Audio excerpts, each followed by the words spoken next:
For years, I've been a bad enameled cast iron owner. I don't look after it very well. I'm very particular about the interior, about the cooking surface, but the exterior, that's another story. Periodically, I would put a little bit of effort into cleaning the surface of my cast iron, my enamel cast iron, but never enough. And to be honest, I haven't really cared. You know, I find that a reasonable amount of marking, like the seasoning or polymerization on the exterior, the oil that seeps over the outside of the enameled and colors it, it bakes on in the oven, it looks kind of like a patina. I kind of like the look of it. So this is the point. After the oil has cooked on many times and gotten, a decent patina, that I've tried to clean it. And when I've cleaned it, it's been with pretty poor results. So over the time that I've had this channel, I've made a few videos about cleaning the exterior, about cleaning cookware, or trying to recondition cookware. I've talked a lot about maintaining your surface, and that's something I'm very, very, very particular about. But when it comes to, the look of the cookware, I'm much more performance driven and less about the aesthetics. I love a beautiful looking piece of cookware, but I am just a little bit less particular than some on the way in which I want it to look. Like, clean to me is that it doesn't have food stuck on it. Polymerization, to a aesthetic sense, is something that is possible in my book. Like I said, up to a point. So in those videos that I've made several that have gone into detail of trying to clean something. I did one particularly that I cleaned an old vintage Le Creuset pot. It was the inside that had a huge amount of buildup in it. That video now has, chasing 750,000 views. And in those views, many people made comments.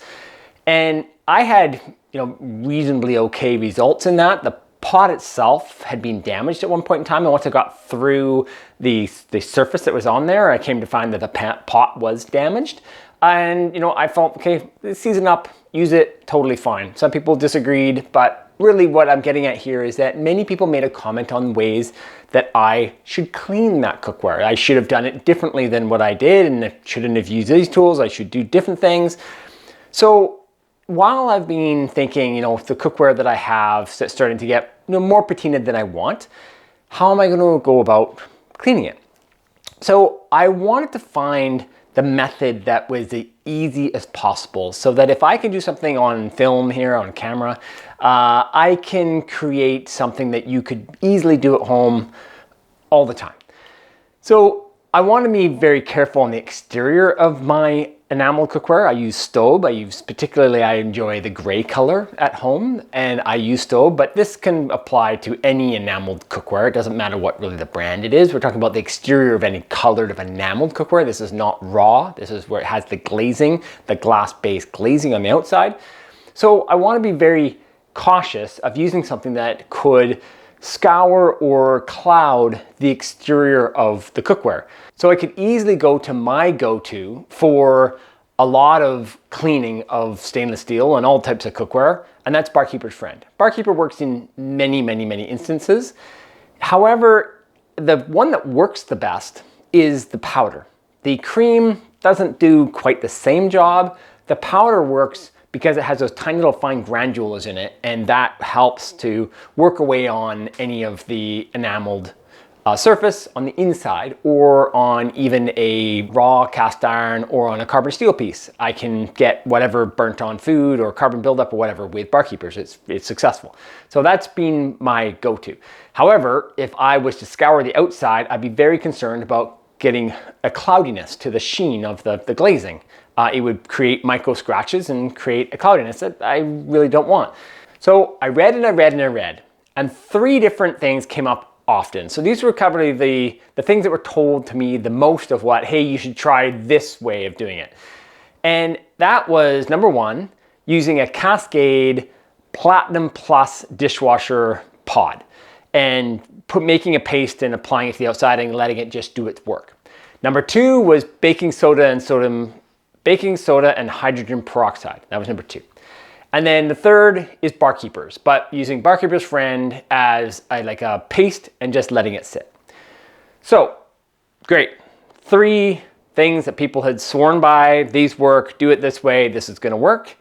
So I went to work on this, started creating a video. I wanted to do this simply, so I wasn't gonna create like a certain bath because I know heat is going to be something that's gonna help activate any of these things. So if the pot is hot or if the slough or the water I'm using is very, very hot, that's gonna help. But taking the exterior of the enamel and putting it into something, like you could put it in the sink, that could work, but I wanted to do this as the most simple way that I possibly could. So I created the mixture, applied it to the exterior of 3 different pieces, the 3 different mixtures, and let it sit. Let it sit for 10 minutes, wash it off, no difference. All 3 of them did nothing. So, long enough. I did exactly the same thing, created the 3 mixtures, let it sit for an hour. So, no good.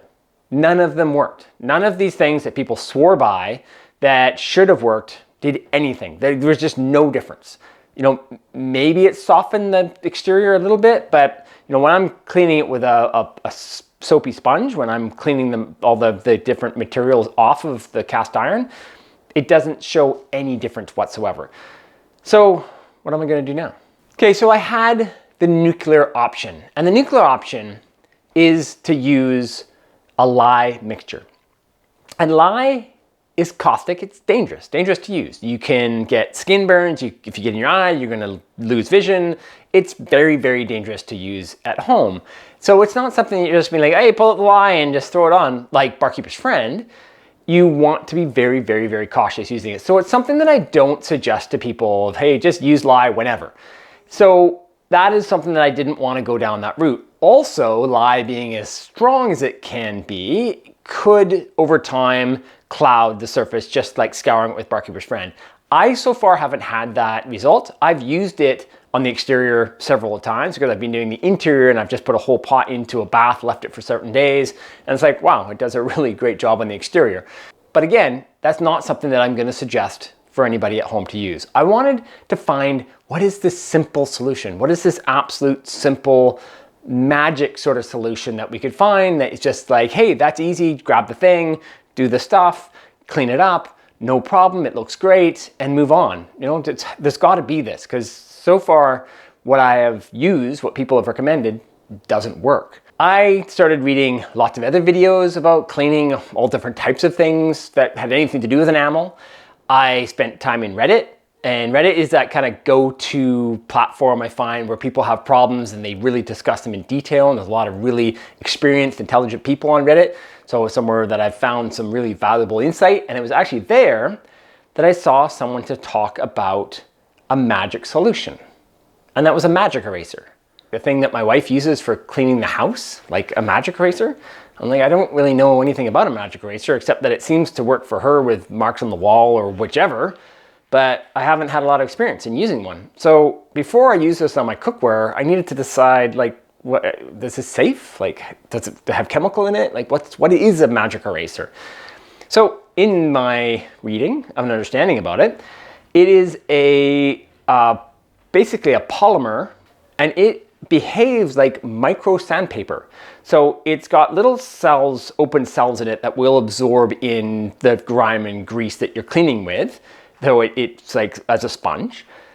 But when you use it wet and you scour with it, it behaves like a super, super high grit sandpaper. So I'm concerned definitely about sandpaper. Do I use sandpaper on my enamel cookware when the whole thing I don't want to do is make it cloudy? But some people were saying that this thing works incredibly well. So I went to work. I tried a little space on the bottom of the cookware to see, hey, if it's clouds on the bottom, hey, no big deal. It's pretty kind of scratched up anyways, because I use it on top of a cast iron grill on my gas stove. And it started to do exactly what I was hoping something was going to do. And it really started to pull the grime off. And it pulled it and it pulled it and it pulled it. And this was just fascinating. But had I loosened up all this grease, oil, polymerization on all these pieces. So I was getting great results from all of the pieces that I'd used with all 3 different of the methods previously. But what about going forward? I do have a 4th piece. I pulled it out, started using my magic eraser, and fantastic results, just absolutely amazing. You know, a nice wet sponge was getting the great majority of the polymerization directly off and not leaving any sign of cloudiness. I couldn't see anything that was looking like it was damaging the surface whatsoever. There were some pretty hard baked on darker pieces that really weren't going to come off, and those maybe needed the nuclear option.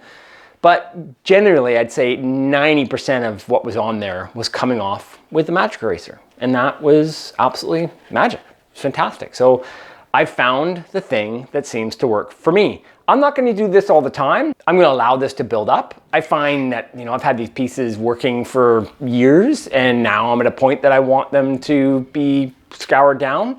So 5 years, 10 years, maybe, you know, once in a blue moon, I'm going to use the magic eraser, and I don't think that's going to harm the surface whatsoever, and it's going to get them back into a really nice shape.